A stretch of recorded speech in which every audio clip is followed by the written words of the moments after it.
Good morning church, what a wonderful Sunday. Senang dapat kembali beribadah bersama saudara semua hari ini. Sebelum kita memulai ibadah, mari saudara kita baca ayat firman Tuhan di 2 Korintus 9 ayat 10. Saudara siap? Kita baca bersama. Ia yang menyediakan benih bagi penabur dan roti untuk dimakan. Ia juga yang akan menyediakan benih bagi kamu dan melipat gandakannya dan menumbuhkan buah-buah kebenaranmu. Amin.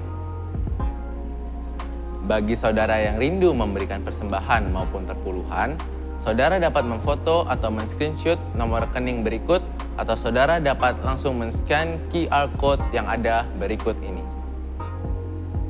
Dan announcement khusus, kita akan kembali beribadah onsite atau beribadah secara tatap muka langsung Minggu 3 Oktober 2021 jam 11:15 WITA bertempat di The Hall Pentacity. Segera daftarkan diri saudara melalui link dan QR code yang tersedia berikut ini. Tetap taati protokol kesehatan yang diberlakukan. Dan bagi builders, bersiap untuk TBN dan corporate prayer bulan Oktober yang akan diadakan pada Sabtu 2 Oktober 2021 jam 16 WITA bertempat di lobi The Hall Pentacity. Mari saya ajak kita semua untuk memuji dan menyembah di dalam hadirat Tuhan Bapa kita. Hai Sayen, mari sama-sama kita datang untuk memuji Tuhan. Kita datang untuk menyembah Tuhan dan bersyukur akan segenap kebaikan Tuhan dalam setiap kehidupan kita. Terima kasih Tuhan. Terima kasih Bapa. Bersyukur selalu bagi kasih-Mu di dalam hidupku.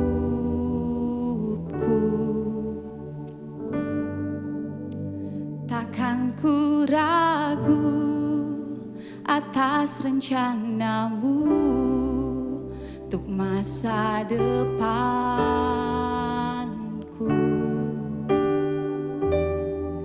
Sebagai Bapa yang baik,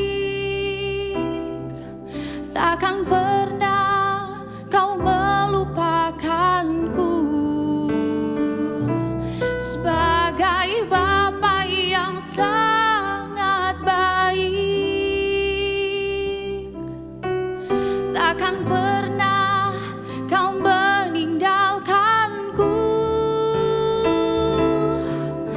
Ku kan menari dan bersuka karena-Mu, oh Yesusku, dan ku kan minum air-Mu bagai rusa rindu.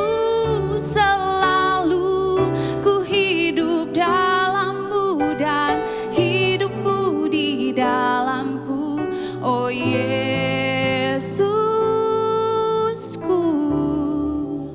Kau sangat ku cinta.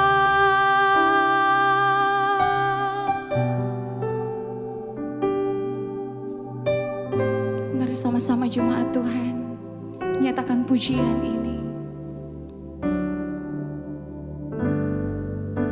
Bersyukur selalu bagi kasih-Mu di dalam hidupku.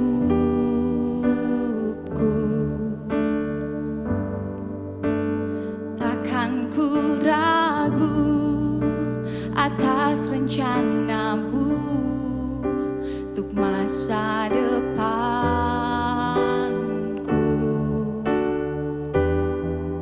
Sebagai Bapa yang baik, takkan pernah Kau melupakanku. Sebagai Bapa yang sangat baik, takkan pernah Kau meninggalkanku. Ku kan menari dan bersuka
Yesusku, dan ku kan minum airmu bagai rusa rindu. Selalu ku hidup dalammu dan hidupmu di dalamku, oh Yesusku, kau sangat ku cinta.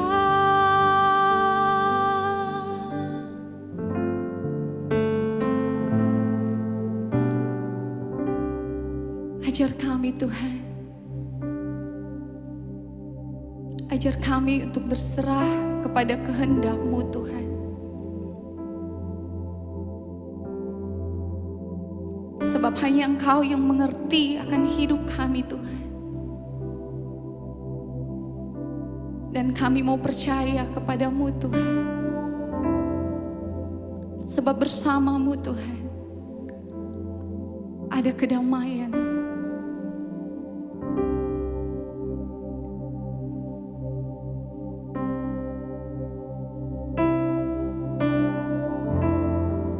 Terima kasih Tuhan.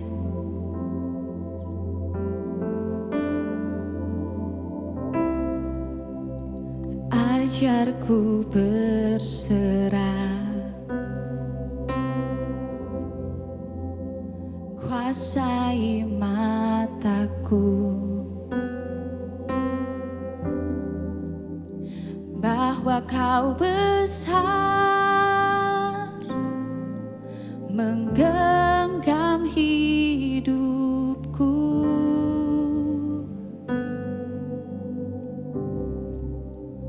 Walau ku berjalan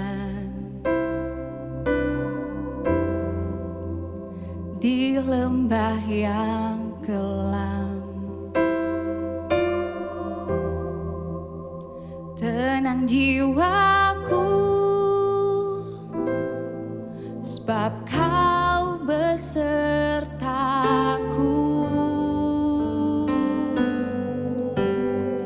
Selama ku hidup, apapun musimku, ku percaya kebesaran-Mu, kekuatanku di dalam-Mu. Ku serahkan hidupku, akui kuasa-Mu, ku serukan kebesaran-Mu. Masa depanku terjaga di tangan-Mu.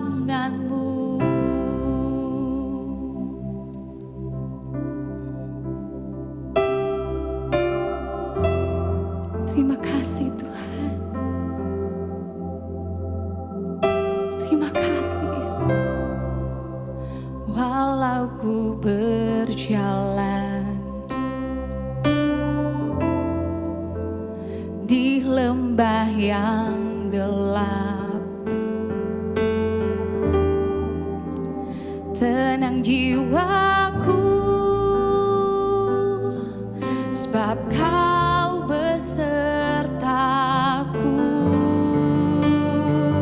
Oh, selama ku hidup, apapun musimku, ku percaya kebesaran-Mu, kekuatanku di dalam-Mu. Ku serahkan hidupku, akui kuasa-Mu, ku serukan kebesaran-Mu.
terjaga di tangan-Mu. Oh, Kau yang berkuasa, Kau yang berkuasa, Kau yang berkuasa. Surga bumi kan menyembah Yesus Raja segalanya. Kau yang berdaulat. Surga bumi kan menyembah Yesus Raja selamanya. Kau yang berkuasa. Surga bumi kan menyembah Yesus Raja segalanya. Kau yang berdaulat.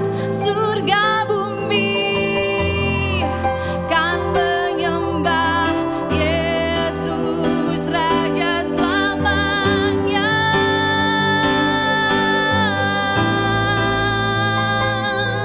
Kami menyembah-Mu Tuhan.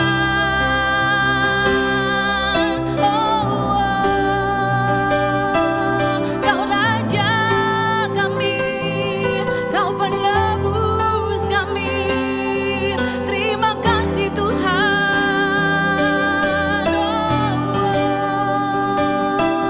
Kau yang berkuasa, Kau yang berdaulat, Kaulah Raja kami Tuhan. Terima kasih Yesus, terima kasih Tuhan.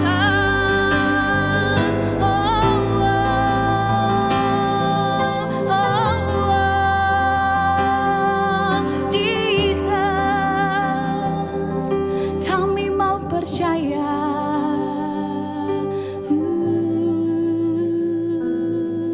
Kami mau berserah pada kehendak-Mu.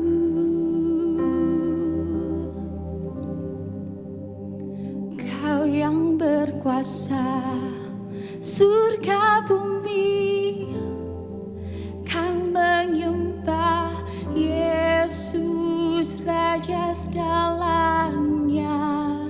Kau yang berdaulat.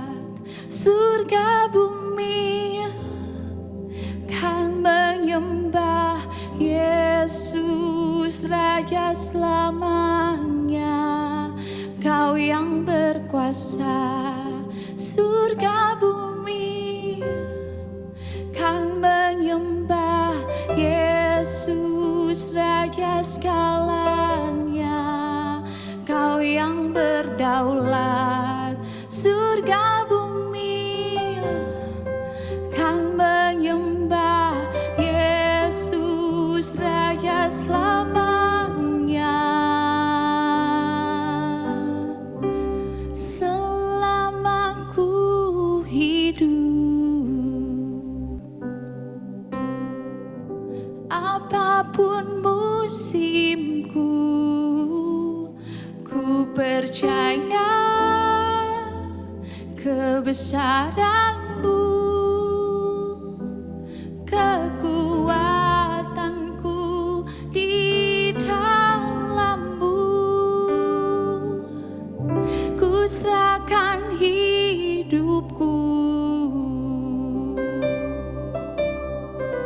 akui kuasa-Mu. Ku serukan kebesaran-Mu. Masa depanku terjaga di tangan-Mu.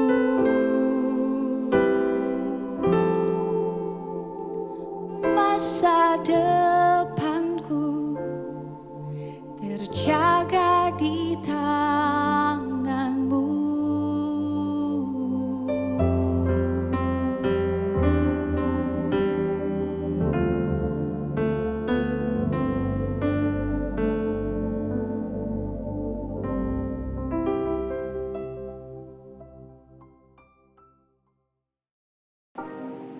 Beautiful worship. Thank you praise and worship team. Sebelum kita mendengarkan firman Tuhan hari ini, mari saudara siapkan catatan saudara dan responi setiap versan firman Tuhan yang akan dibawakan oleh our special guest, Kak Raymond Eliezer from GKS Light to the Nation Jakarta.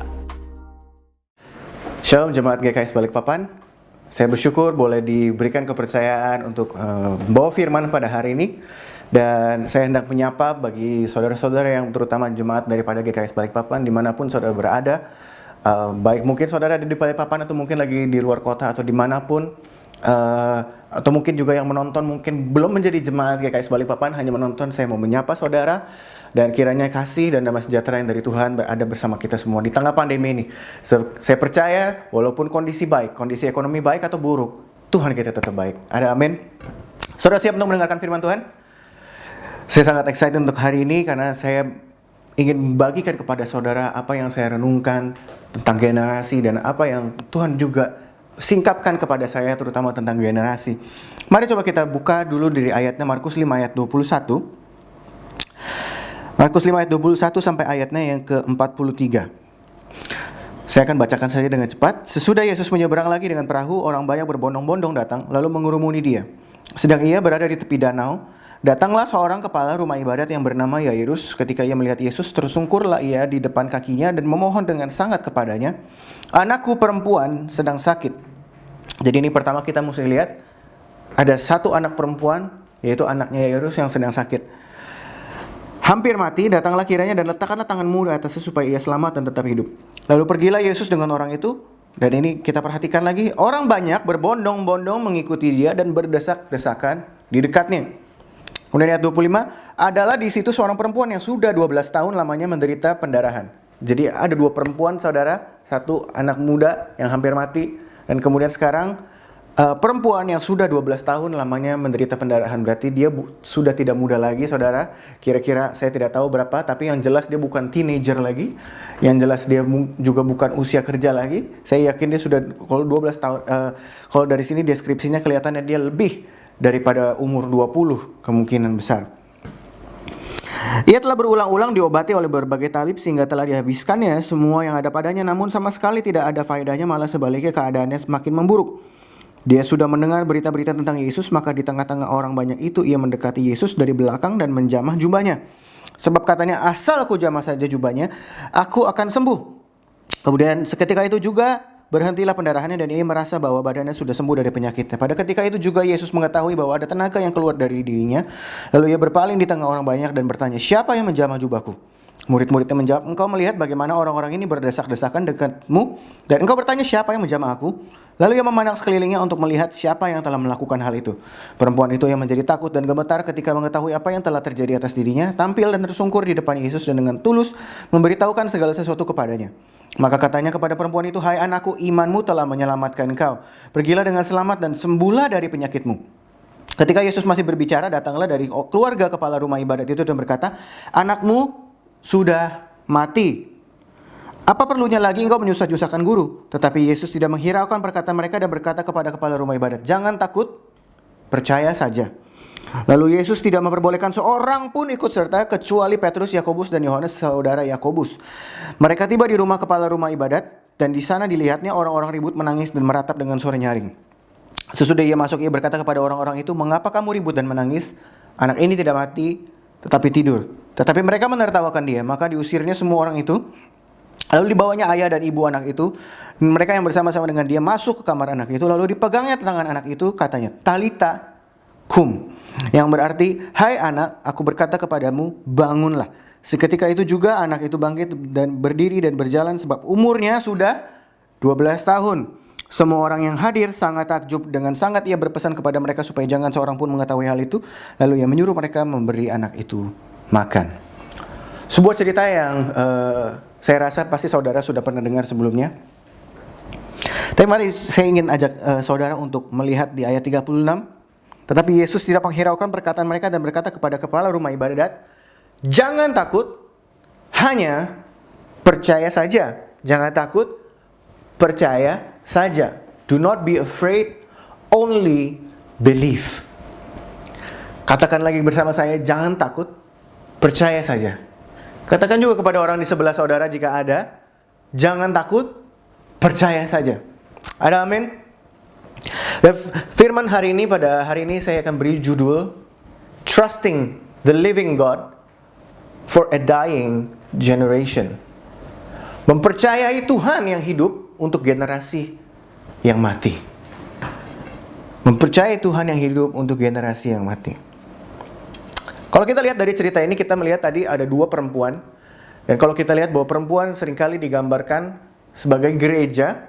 Dan ini ada dua perempuan, yang satu adalah perempuan yang sudah lebih tua, lebih senior. Dan yang satu adalah perempuan yang masih muda. Dua-duanya mengalami masalah. Generasi yang lebih tua mengalami pendarahan, sedangkan generasi yang lebih muda mengalami kematian. Jadi kalau kita lihat dari sini, ini seperti menggambarkan ada dua generasi, saudara, dari cerita ini. Kita lihat. Dan saya akan bahas jadi dari dua generasi ini, ya. Nah, ketika saya sedang merenungkan, terutama untuk topik khotbah kali ini, Trust in Generation. Ketika saya sedang merenungkan, saya hanya diingatkan satu hal ketika saya sedang merenungkan ini gitu. Memang betul kita perlu mempercayai generasi di bawah dalam sisi pekerjaan, dalam sisi kepemimpinan. Yes, kita perlu percayakan mereka untuk melakukan suatu kesalahan karena kita akan meneruskan kepada mereka. Yes, we have to trust in generation in that sense. Tapi kemudian yang menarik adalah ketika saya merenungkan ini, saya seperti diingatkan Tuhan, sampai di mana kamu akan mempercayai generasi? Sampai poin mana kamu akan memberikan kepercayaan kepada generasi? Dan kemudian dari situ saya coba renungkan apa maksudnya Tuhan. Dan kemudian seperti Tuhan mengingatkan bahwa yes, percayakan kepada generasi semua hal itu. Kepemimpinan, kita harus mempercayakan mereka pekerjaan-pekerjaan yang baru, mempromosikan mereka, men-encourage mereka, memotivasi mereka. Yes, itu betul. Tapi kemudian saya diingatkan bahwa tapi jangan sampai pengharapanmu dan masa depanmu saudara percayakan kepada generasi yang lebih muda. Apa maksudnya? Setiap generasi punya karakteristik masing-masing dari generasi Adam sampai sekarang. Setiap generasi punya karakteristik, punya kelebihan dan punya kelemahannya. Tapi sebagaimanapun kita belajar tentang generasi, saudara, sebagaimanapun saya memahami generasi yang lebih tua dari saya atau yang lebih muda dari saya, ada gap, saudara. Karena setiap masing-masing generasi punya pola pikirnya masing-masing, punya kelebihan dan kekurangannya. Sebab itu sebagaimanapun saya berusaha untuk mengerti ayah saya atau mungkin generasi yang lebih muda dari saya tidak bisa sepenuhnya mengerti mereka. Karena ada gap. Dari cara berpikir, dari background segala macam, banyak sekali yang berbeda. Sebab itu mau sebaik apapun saya mengetahui generasi yang di atas atau di bawah, akan ada gap. Dan gap bicara soal apa? Kemungkinan daripada konflik. Akan ada pasti konflik yang terjadi, akan ada misunderstanding yang terjadi. Dan kalau itu terjadi pasti akan ada yang namanya kekecewaan. Itulah sebabnya jangan sampai kita taruh pengharapan kita di dalam generasi. Pengharapan akan masa depan tetap ada di dalam tangan Tuhan. Sebab generasi boleh berbeda, tapi dari semua generasi yang berbeda, karakteristik yang berbeda, dengan gap yang berbeda, ada satu substansi yang tetap kekal, yang sama dari dulu, sekarang hingga selamanya. Dialah Tuhan kita. Itulah sebabnya jangan kita menaruh pengharapan kita kepada substansi yang punya awal dan akhir. Makanya jangan taruh pengharapan kita di dalam kondisi ekonomi, karena kondisi ekonomi ada bagus, ada baiknya. Jangan taruh pengharapan kita di dalam uang, di dalam karir, dalam investasi, dalam bisnis. Silahkan kita berbisnis, silahkan berinvestasi, tapi jangan taruh berpengharapan ke situ.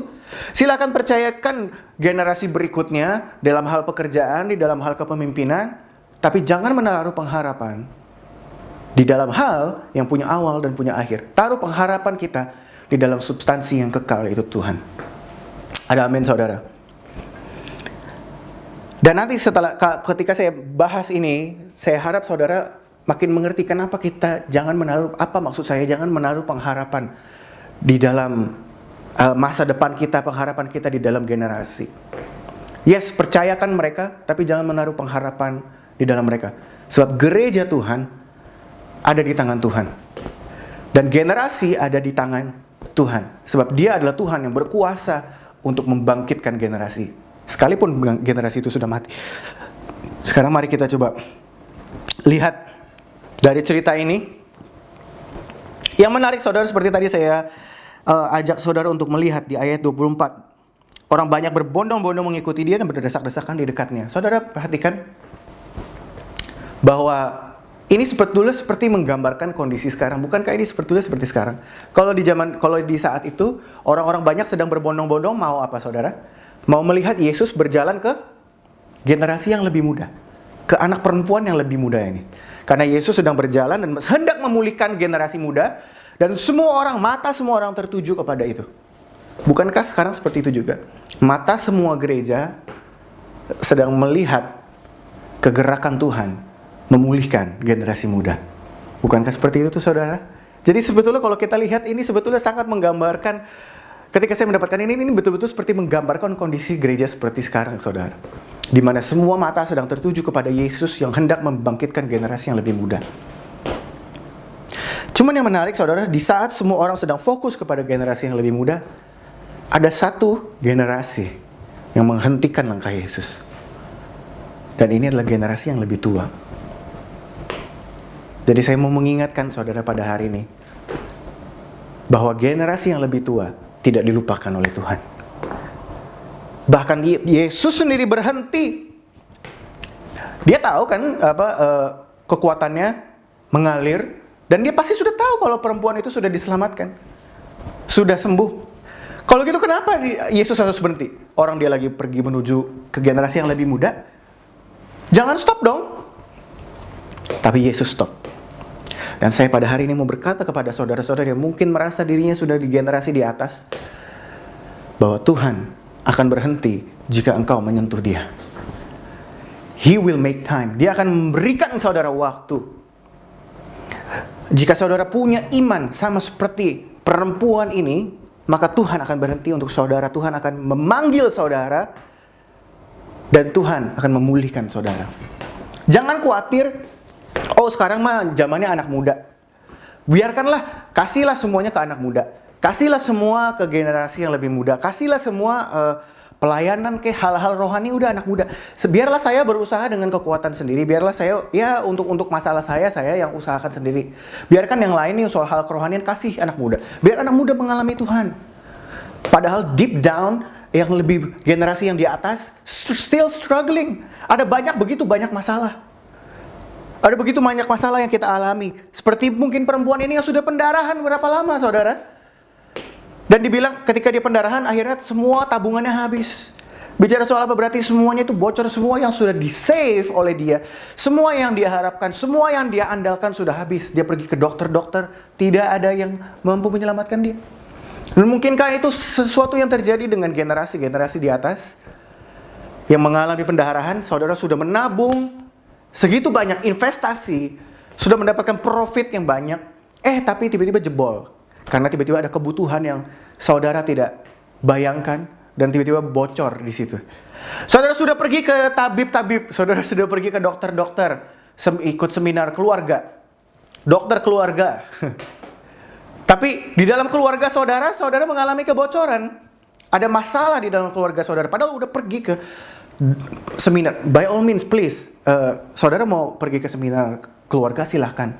Tapi yang saya mau maksud di sini, mungkin saudara sudah pergi ke sana, saudara sudah ikut acara investasi real estate lah, bagaimana investasi ini itu segala macam, bagaimana entrepreneur. Tapi nyatanya kehidupan saudara dapat ini bolong tambel situ, dapat sesuatu harus tambel yang lain. Jadi hidup saudara hanya untuk menambal-nambal saja saudara. Sepertinya ada yang bocor, ada yang mengalami pendarahan saudara. Tapi saya mau kasih tahu saudara bahwa Tuhan masih mau beracara di dalam hidup saudara. Jangan saudara katakan, oh ya udahlah Tuhan kasih ke yang muda saja. No. Seperti wanita ini, ketika saudara mengalami masalah, ketika saudara punya begitu banyak yang saudara mungkin selama ini sudah berusaha namun gak bisa saudara. Dan mungkin saudara sedang menahannya karena udah kasih aja ke yang lebih muda. Mungkin saudara adalah mentor daripada anak-anak muda. Dan saudara sedang suck it up, Kayak orang suka bilang, udah ketika ada masalah, udah suck it up. No. I'm here to say, don't you suck it up, but give it up. Jangan ditelan. berikan kepada Tuhan. Jangan ditelan semuanya. Oh, karena saya ini, kita harus lagi fokus ke anak muda, biarkan masalah saya ditelan aja dulu. Telan sampai akhirnya bocor tuh lama-lama. Mental saudara, kejiwaan saudara, stres sana sini.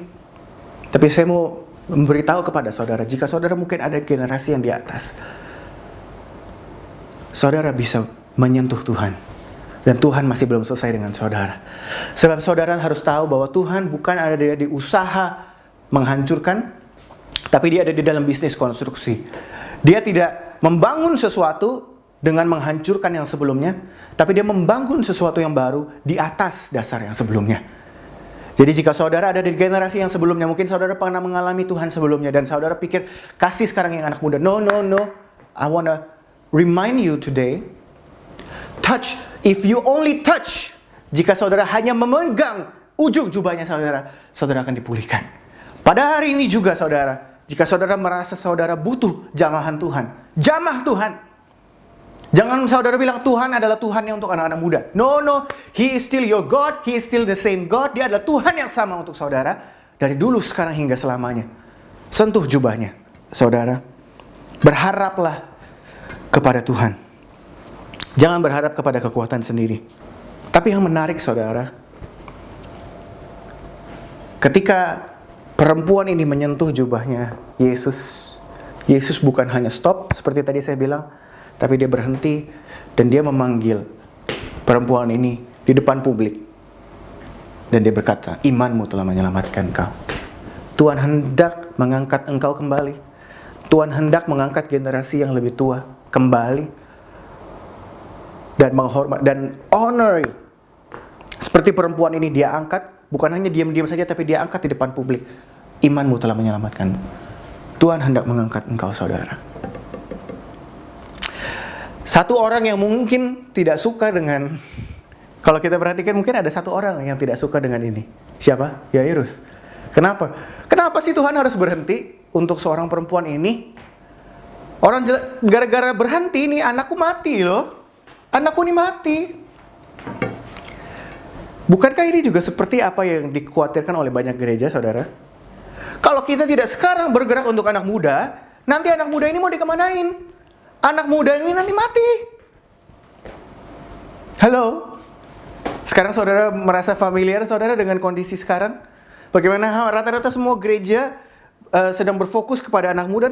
Kalau kita berhenti, nanti anak mudanya mau dikemanain? Tapi di sini Yesus berkata apa? Jangan takut, percaya saja. Itulah sebabnya kita tidak menaruh pengharapan kita di dalam generasi. Sebab walaupun generasi itu harus mati, makanya ada kebangkitan rohani saudara. Tidak ada namanya kebangkitan rohani kalau tidak ada kematian. Saya tidak bilang saudara menelantarkan ya. Karena jelas-jelas Yairus juga berusaha untuk membawa Yesus kepada anaknya yang hampir mati. Jadi tetap kita menjaga anak muda, kita berusaha untuk trust them, membangkitkan mereka. Tapi kalau misalnya memang ada kebutuhan lain yang tidak bisa kita lupakan, jangan sampai kita melupakan generasi-generasi yang sebelumnya juga. Dan mungkin ketika Tuhan sedang melawat generasi yang lebih tua, ketika sekarang banyak mungkin Tuhan bekerja, melakukan pekerjaan di generasi lebih tua, jangan saudara takut. Ketika mungkin saudara sedang berusaha, kayaknya Tuhan mau bekerja di sini. Saudara jangan takut. Sebab Tuhan mampu membangkitkan. Ya, jangan kita takut, hanya percaya saja. Kemudian kita lihat bahwa anak muda ini akhirnya mati. Anak Yairus ini akhirnya mati. Jadi ini menggambarkan generasi yang lebih muda yang mati, saudara. Apa yang membuat generasi sekarang mati? Kenapa kita bisa bilang generasi sekarang mati? Kenapa saya bisa bilang generasi sekarang mati? Ini sebetulnya sangat berhubungan juga dengan apa yang saya khotbahkan sebelumnya. Saat saya khotbahkan sebelumnya bicara soal iman, kalau saudara yang belum nonton mungkin bisa lihat lagi di YouTube. Tapi saya tidak punya waktu untuk membahas semuanya. Tapi singkatnya, kalau saudara sudah ikut pengajaran daripada papa saya, sering mengikuti ajaran papa saya yaitu Pak Leo, pasti saudara sering mendengar yang namanya pengajaran beliau soal be, do, have. Bahwa kita sebagai manusia tidak hidup karena doing and having, karena melakukan atau karena memiliki, tetapi kita hidup karena siapa diri kita sebenarnya, siapa diri kita di dalam ini. Ya, our being. Kita bukan human doings, not human havings, we are human beings. Amin, saudara. Makanya sebetulnya saudara Bruce Wayne tuh sebetulnya quote-nya sebetulnya salah, saudara. Dia bilang, it's not who you are underneath, but it's what you do that defines you. Menurut saya itu sesuatu yang error sekali, saudara. Karena Bruce Wayne pun bisa menjadi Batman. Kenapa? Karena dia di dalam dirinya sudah ada sense of justice-nya itu. Makanya dia akhirnya melakukan apa yang dia lakukan. Jadi dia melakukan itu karena itu adalah diri dia. Karena ini saya sebut Batman karena waktu itu saya sempat ngelihat ada anak muda teman saya yang nge-quote itu. Dan buat saya itu kurang benar, saudara. Dan kita lihat di dalam Filipi 3 bahwa ini adalah ayat yang menjadi salah satu ayat favorit saya, dan ini menjadi dasar dari banyak khotbah saya dari sebelum-sebelumnya. Saya banyak ambil dari Filipi 3. Dikatakan Paulus di sini sedang menjelaskan bagaimana orang yang bermegah di dalam hal-hal yang lahiriah. Kalau dalam bahasa Inggrisnya in the flesh. Jadi kedagingan itu juga sebetulnya termasuk di dalamnya hal-hal yang lahiriah. Dan disebutkan di situ adalah apa? Bahwa Paulus dia bilang dia adalah orang Ibrani asli, disunat hari ke-8, dia orang Farisi secara agama, dia bertaat tanpa celah. Itu bicara soal apa sih, saudara? Dia itu bicara soal kesuksesan dia, saudara. Secara status dia tuh terpandang. Secara pekerjaan, secara materi, oh dia orang Farisi, saudara. Dia orang Farisi, orang punya uang juga, saudara. Dan orang Farisi sangat terpandang di dalam society. Jadi sebetulnya ini bicara soal apa sih? Dan apa? Ini bicara soal dia punya pekerjaan dan dia punya havings. Doing and havings. Jadi doing and havings disebutkan oleh Paulus bahwa itu adalah hal-hal yang lahiriah. Dan bukankah itu semua yang dicari oleh anak-anak zaman sekarang, anak-anak muda zaman sekarang terutama? Paulus waktu itu masih relatif muda. Dia sudah sukses dari sejak masa muda, terpandang, punya uang, punya kekayaan, punya sangat terpandang karena dia orang Farisi juga. Bukankah itu yang dicari oleh anak-anak muda sekarang, saudara? Makanya begitu memperhatikan followers daripada Instagram, pengen sukses, selalu yang di post Instagram sukses. Bukankah itu yang dicari oleh anak-anak sekarang? Tapi apa kata Paulus? Aku anggap semuanya itu sampah dibandingkan dengan pengenalan akan Kristus dan berada di dalam Dia. Kalau di dalam bahasa Inggrisnya jelas dikatakan to be found in Him. To be. Dia anggap yang doing and having-nya sampah dibandingkan dengan being-nya di dalam Kristus. Dan dia bilang apa? Yang didapatkan bukan karena kebenaran akan hukum Taurat, tetapi karena iman. Kebenaran yang didapatkan karena iman terhadap Kristus Yesus. Berarti being ditentukan oleh iman. Makanya sebab itu dikatakan juga orang benar hidup karena iman. The just shall live by faith.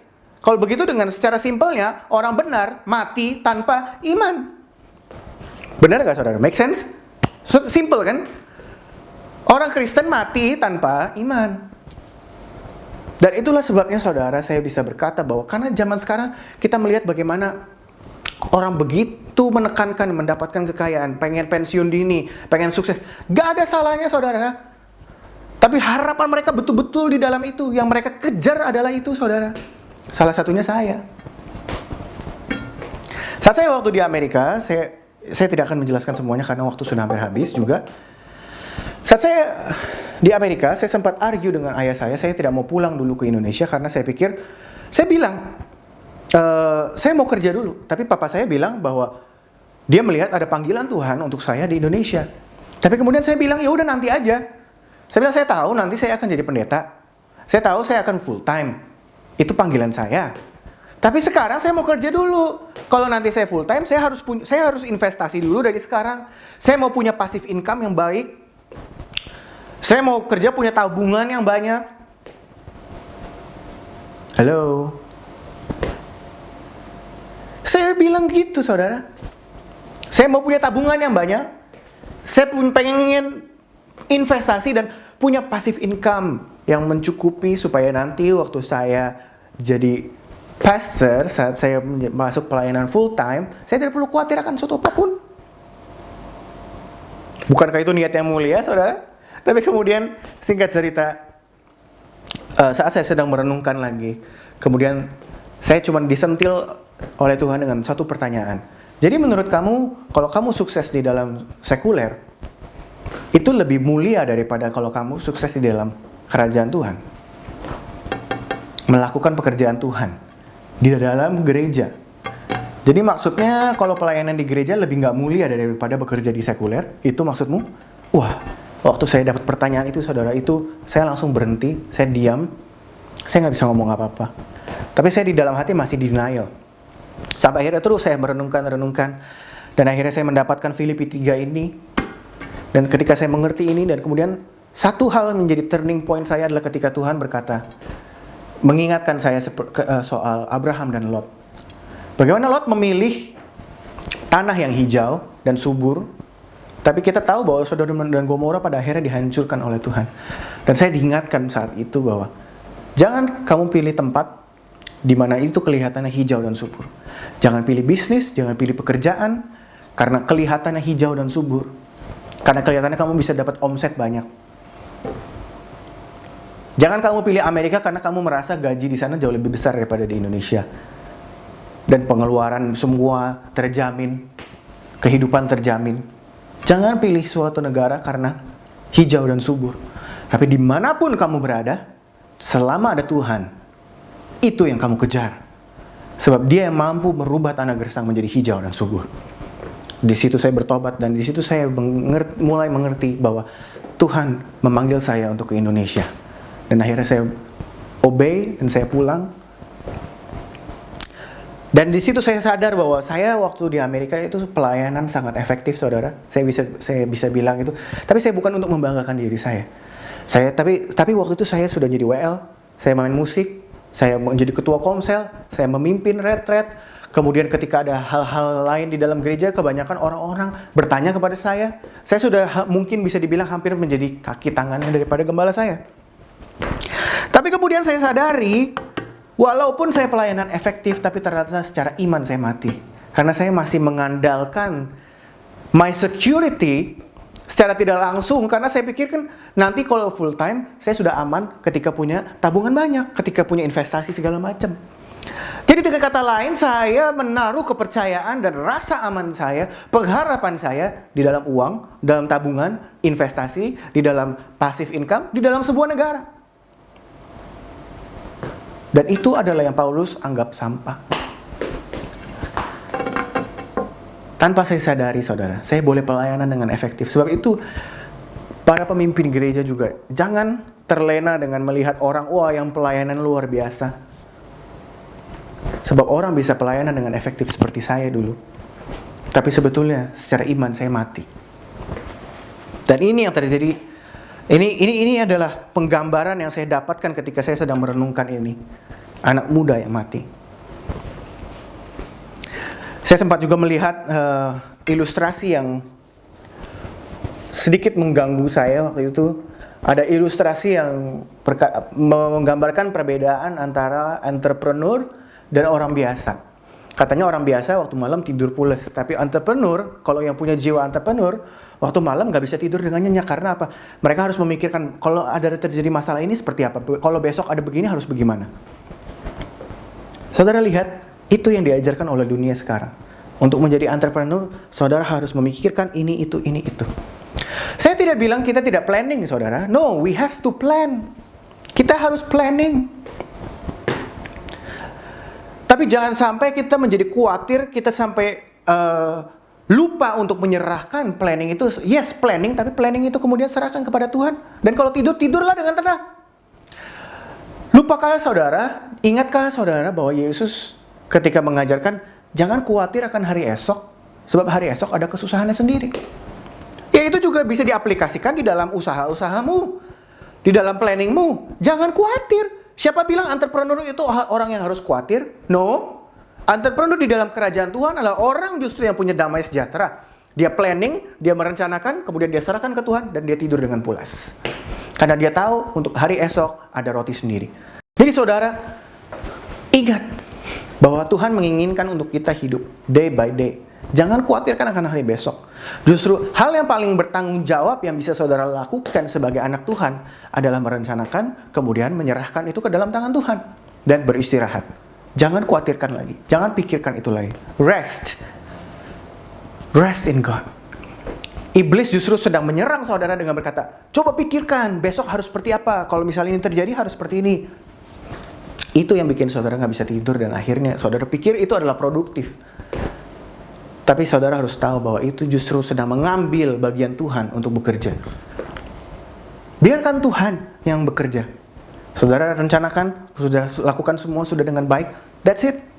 Serahkan kepada tangan Tuhan. Gak usah sampai saudara gak bisa tidur mikirin kalau misalnya ini bagaimana segala macam. No, sleep. Rest well. Sebab kalau saudara beristirahat, Tuhan yang bekerja. Tapi kalau saudara yang bekerja, Tuhan beristirahat. Saudara pilih mana? Mau Tuhan beristirahat atau Tuhan bekerja? Mau saudara yang bekerja atau Tuhan yang bekerja? Amin. Tapi seperti tadi saya bilang bahwa ketika saya dulu mati istilahnya di dalam iman saya, apa yang membangkitkan saya? Nah, sekarang kita akan lihat di poin terakhir ini bahwa ketika Tuhan datang kepada anak muda ini, apa yang dia lakukan kepada perempuan muda ini, apa yang dia lakukan? Kita harus perhatikan. Dia bilang bahwa anak muda ini tidak mati, hanya tidur. Jadi ada kabar baik saudara, mungkin dari tadi saya bilang generasi yang mati, tapi di mata Tuhan, generasi ini hanya tertidur. Ada amin saudara. Tapi ada satu hal yang menarik saudara untuk kita perhatikan. Saat Yesus datang menuju generasi yang mati ini, orang-orang lain menertawakan. Dan akhirnya apa yang Yesus lakukan? Dia hanya membawa orang tua anak ini bersama dia. Dan dia hanya bawa Petrus, Yakobus, dan Yohanes. Dan dia usir semuanya keluar. Apa itu artinya saudara? Untuk membangkitkan generasi yang lebih muda. Pertama yang Yesus lakukan adalah menyingkirkan noise. Tuhan tidak mau ada noise. Sebab noise dari manusia membawa kematian. But the voice of God, Tuhan mau anak ini mendengarkan the voice of God. Karena the voice dan firman daripada Tuhan itu yang membangkitkan, itu yang membawa kehidupan. Jadi saudara, saya mau ingatkan saudara bahwa yang dapat membangkitkan anak muda, yang dapat membangkitkan generasi muda dari kematiannya adalah firman. Adalah suara daripada Tuhan. Jangan biarkan anak-anak muda mendengarkan noise-noise dari luar. But pastikan, seperti tadi kalau di cerita ini, Yesus membawa orang tuanya. Jadi ini penting saudara. Orang tuanya dibawa. Berarti apa? Pemimpin-pemimpin, bapak-bapak rohani yang ada di rumah ini, pastikan saudara datang di hadirat Tuhan. Datang di hadirat Tuhan, singkirkan noise-noise. Dan pastikan anak-anakmu, anak muda, mungkin saudara yang punya anak, pastikan anak-anakmu mendengarkan the voice of God. Baik itu melalui saudara, atau melalui pendeta, atau melalui firman, pastikan apa yang mereka dengar adalah the voice of God. Perlu nggak anak-anakmu dikirim ke conference lah, ke seminar-seminar? Boleh. Saudara boleh aja mengajarkan pengalaman saudara di dalam kesuksesan, di dalam berbisnis, di dalam menghadapi hidup. Tapi itu tidak cukup saudara. Yang dapat membangkitkan anak muda adalah ketika mereka mendengar firman. Itulah yang membangkitkan saya juga ketika saya yang tadi bilang iman saya mati. Yang membangkitkan saya itu apa? Firman. Ketika saya mengerti Filipi 3 itu yang membangkitkan saya. Itu yang membuat saya kembali beriman kepada Tuhan. Karena saya nggak sadar saudara kalau saya ternyata sudah tidak beriman sampai diingatkan oleh firman itu. Dan banyak anak-anak muda dan generasi sekarang tidak sadar mereka tidak beriman.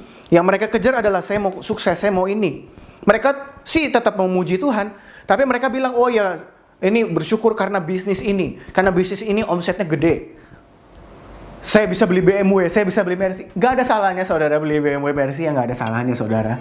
Tapi kembali, are you judging yourself? Apakah engkau determine your success dari mobil yang kau pakai, dari penghasilan yang engkau dapat? Is that it?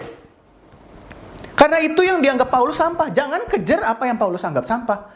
Kejar apa yang dapat membawa kehidupan. Dan itu adalah firman daripada Tuhan. Sebab itu ketika Yesus berkata kepada anak ini, Talita kum, di situ anak itu, ketika anak itu mendengar, dan bukan hanya anaknya kalau saudara perhatikan, tetapi orang tuanya juga mendengar. Dan ketika mereka mendengar suara Tuhan untuk anak itu, bangkitlah seketika itu juga anak itu. Dan saya percaya anak-anak muda bisa bangkit karena ada suara dari Tuhan. Karena ketika kita mendengar suara dari Tuhan, jangan ajarkan anak-anak saudara, jangan hanya untuk mereka mengandalkan pekerjaan. Mereka ajar waktu mereka sekolah. Ayo coba saudara mungkin sebagai orang tua mengajarkan atau mungkin yang sudah menjadi orang tua atau apapun itu, mengajarkan anak-anaknya untuk fokus hanya mencari karir. Mengajarkan mereka untuk sekolah yang benar supaya nanti dapat kerjaan bagus. Tapi saudara lupa mengajarkan untuk mereka bisa mendengarkan suara Tuhan. Untuk punya iman terhadap Tuhan, bahwa Tuhan yang memelihara dia. Sebab dia hidup, ada hari esok. Sebab dia hidup, ku tak gentar, karena ku tahu dia pegang hari esok. Hidup lebih berarti sebab dia hidup. Jangan sampai kita lupa saudara bahwa karena dia hidup ada hari esok. Bukan karena kamu sekolah ada hari besok. Bukan karena kamu pintar cari uang, karena kamu pintar berbisnis ada hari besok. Bukan karena bisnismu bahkan yang menghasilkan omset besar ada hari esok. No. Sebab dia hidup ada hari esok. Your safety. Kalau saudara mungkin juga punya panggilan untuk pelayanan, jangan khawatir saudara. Saudara pikir saudara harus kejar ini itu dulu, baru kemudian nanti mau masuk ke dalam pelayanan. No, your safety is not in your money. Bukan di dalam tabunganmu. Seperti tadi kita juga melihat bahwa perempuan yang sakit pendarahan sudah menghabiskan semua tabungannya, tapi malah menjadi makin buruk. Jamah Tuhan, dengarkan suara Tuhan saudara. Saya akan tutup karena tadi saya banyak bicara soal jangan mengandalkan pekerjaan segala macam. Bukan berarti kita lantas tidak bekerja ya saudara. Tapi saya hanya ingin tutup dengan seperti ini. Saudara ingat bahwa ketika Adam pertama kali diciptakan, berkat semua sudah ada, tapi Adam tetap diberikan pekerjaan.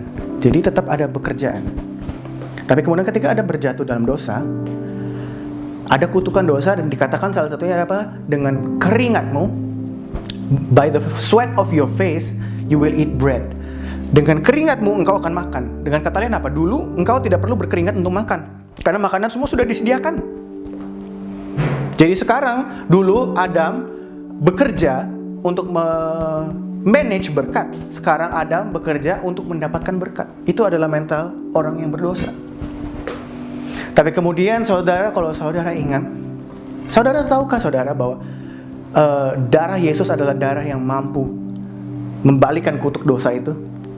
Dan tahukah saudara, pertama kali Yesus berkeringat itu bukan disalib, bukan saat dia dicambuk, bukan saat dia dimahkotai duri, bukan saat dia dipukuli. Tapi pertama kali dia mencucurkan darahnya adalah kapan? Di Taman Getsemani. Jadi ada Adam yang lain, Adam yang terakhir di taman yang lain, yaitu di Taman Getsemani. Dia berkeringat dan keringatnya bercampur dengan darah. Dan kita tahu bahwa darah Yesus adalah darah yang punya kuasa untuk membalikan kutuk dosa itu. Jadi kita tahu justru pertama kali Yesus mencucurkan darahnya adalah di keringatnya. Itulah sebabnya saya percaya bahwa kutukan keringat itu, kutuk dosa yang adalah keringat itu, dengan keringatmu engkau akan makan, itu sudah dikembalikan ke posisi semula. Sehingga saudara bukan lagi bekerja untuk mendapatkan berkat, tapi saudara bekerja karena saudara sekarang adalah anak Tuhan. Dengan posisi bahwa Tuhan adalah Bapakku, Aba Bapa. Dengan rohnya kita boleh berkata Aba Bapa. Kita melihat dia adalah Tuhan Bapa kita. Dan karena itu apa yang dia punya menjadi milik kita. Bukan berarti kita tidak bisa jatuh ke dalam pencobaan atau bangkrut atau apapun. Tapi kita tidak khawatir akan hari esok.